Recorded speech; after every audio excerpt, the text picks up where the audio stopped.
So 13 years after 9/11, and we must never forget. Except for those who already have.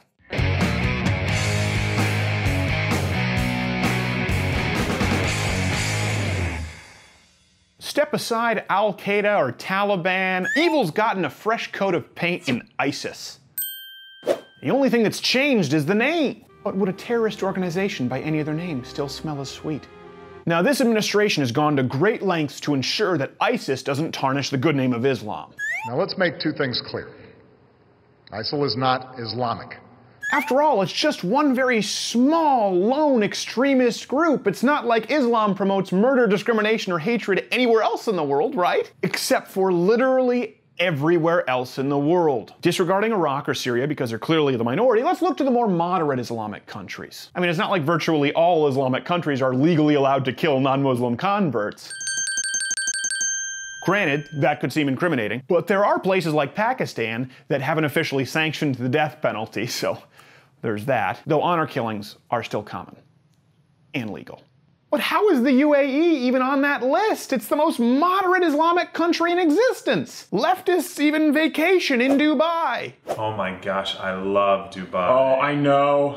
Turns out that even in Dubai, if you're Muslim and you try to convert, death penalty. That was a crazy night. Yeah, it was. So I'm thinking about converting to Christian. How did you think this was going to end? And what about women? Progressives and feminists alike have declared Islam to truly be a religion of peace. Of course, none of them live under Islamic rule because those broads would be speaking out of turn. And where could they live? Can't do Egypt because of the 91% genital mutilation rate. Can't do Saudi Arabia where women can't drive, vote, travel abroad, or enroll in higher education unless their hubby says so. Can't do Pakistan where literally thousands of women are killed every year in legal honor killings. But what can you expect for a group who make up a majority of hell according to Muhammad, sexism be upon him? Well, what can we say, ladies? If you don't want to be a hell-bound second-class citizen, you shouldn't have been born a girl. But let's look back to the most moderate Islamic country, the UAE. Even there, along with legally killing converts and banning free speech, men can legally beat their wives. Step aside, Ray Rice. You've got entire nations in front of you. Gross human rights violations in virtually every Islamic country. Can you imagine if we try to incorporate Islamic law here in America? You will keep your mouth shut if you know what's good for you. In these countries, not only can men smack their broads around, but if you're a woman and happen to be raped, you can go to prison simply for coming forward, even in ultra super progressive Dubai. No, you don't understand. That guy tried to rape me. Well, maybe you were asking for...